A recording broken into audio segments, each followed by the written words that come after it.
but they're not paying any attention to the Constitution. The internal security forces are not your peacekeeping, UN peacekeeping troops. The peacekeeping troops are there to put down actual revolutions and wars. The internal security forces are there more for crime control and the rounding up of people. Predominantly, the MJTF police will be the national police force. And this is George Bush and Clinton and the rest of them have continuously pushed this arms control treaty because they have to disarm us in order to make this thing work. If you will recall, we discussed that in the constitutional crisis. The MJTF police means multi-jurisdictional task force police, and it removes all citizens from local, county, and state protections that you had under the law. And they're just abolishing all of this. And the MJTF police mission, we believe, is the house-to-house search and seizure of people.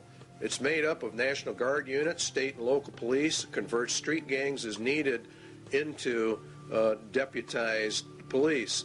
House-to-house search and seizure, separation and categorization of men, women, and children as prisoners in large areas. Now you have to understand that in order to liquidate the millions of people that Jesus Christ says are going to be liquidated, they have to plan this out long before it happens.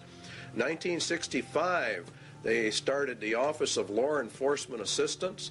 Then came in 1968 the Omnibus Crime Control Act, which converted the OLEA to the Law Enforcement Assistance Administration. They called, in turn, in 1971 for a regionalized police force. In 1971, an advisory commission on intergovernmental relations issued a pamphlet called M67, which called for a special multi-county and interstate police force. In other words, the merging of all police forces into one federal group. The LEAA in 1973 made calls for the elimination by merger of small police forces. This is exactly what Germany did under Hitler. All dictatorships have two common characteristics: general confiscation of guns in order to prevent internal rebellion, and the establishment of a national police force to enforce the edicts of the dictator. We are following Nazi Germany almost to the exact letter. Carter issued an executive order 12-148, and he established the Federal Emergency Management Agency known as FEMA. FEMA absorbed the LEAA and became the primary control organization for internal security of the United States in an emergency. They're gearing this thing towards an emergency. That emergency is going to be World War III, and it ushers in this whole system. FEMA has many interesting programs: Rex 82 Bravo, Rex 84 Alpha, Helix 2, Rex Alpha, Night Train, Cable Splicer, Garden Plot. These are all martial law training exercises. The plan is to bring America under martial law. We believe they know the American people would never accept this system except an external emergency were given. The UN system, remember, is a martial law military system. Under the executive orders of FEMA, mandatory registration of all people, including babies and children in the United States, at the United States Post Office. They have boxes in them. We already know about it. They're marked for emergency use only.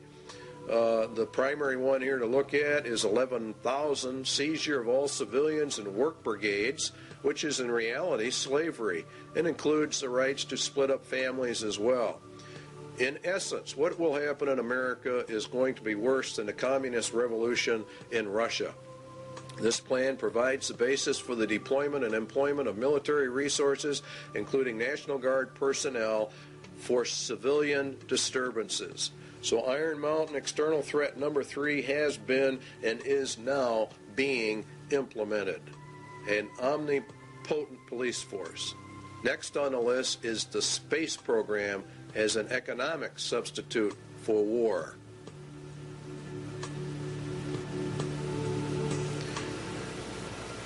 It is the development of a long-range sequence of space research projects with largely unattainable goals. It's a nearest modern equivalent yet devised to pyramid building and similar ritualistic enterprises of ancient societies. We choose to go to the moon in this decade and do the other things, not because they are easy, but because they are hard. Because that goal will serve to organize and measure the best of our energies and skills. Because that challenge is one that we're willing to accept, one we are unwilling to postpone, and one we intend to win, and the others too.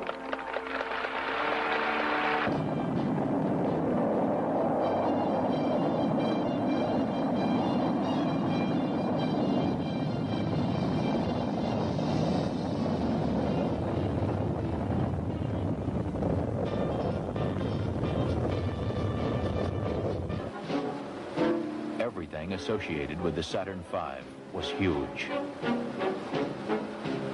The rocket itself, the building where it was assembled, and the crawler transporter that carried it to the launch pad.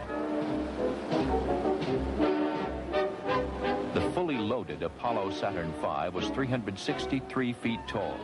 Its main engines alone generated 160 million horsepower, and its fuel pumps pushed fuel to the engines with the force of 30 diesel locomotives.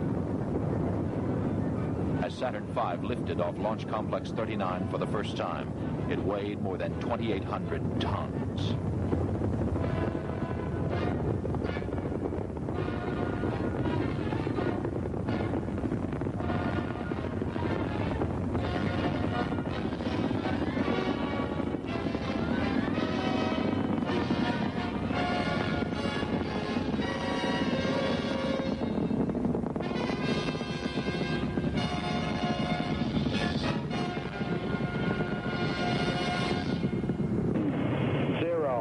Engine running.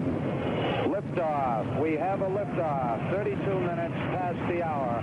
Liftoff on Apollo 11. Tower cleared. We got a roll program. Neil Armstrong reporting the roll and pitch program, which puts Apollo 11 on a proper heading.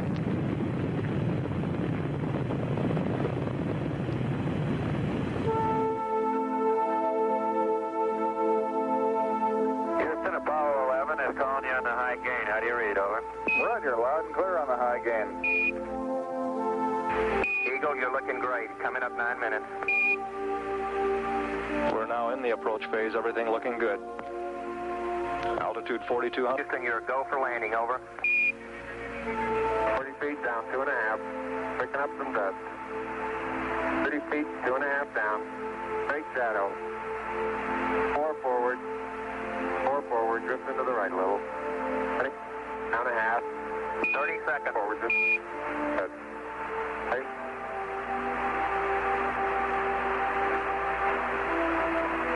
Contact light. Tranquility Base here. The Eagle has landed.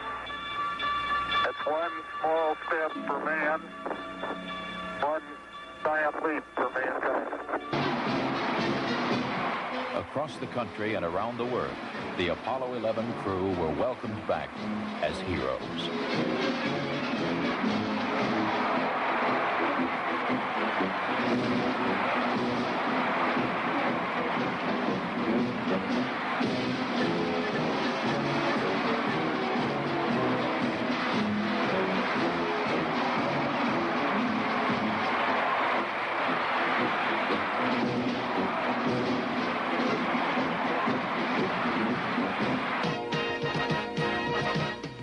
Before Project Apollo ended, 6 additional flights to the moon were made, and all but one were highly successful.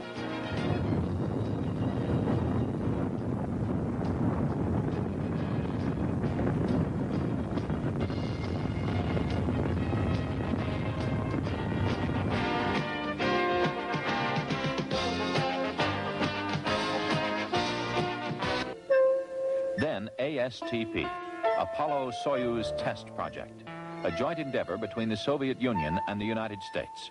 The mission called for a mutual docking and crew exchange to develop the necessary equipment for international space rescues.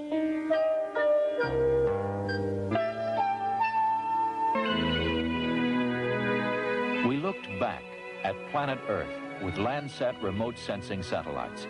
Crops, forests, pollution, all can be photographed in great detail to help us better manage our Earth's resources.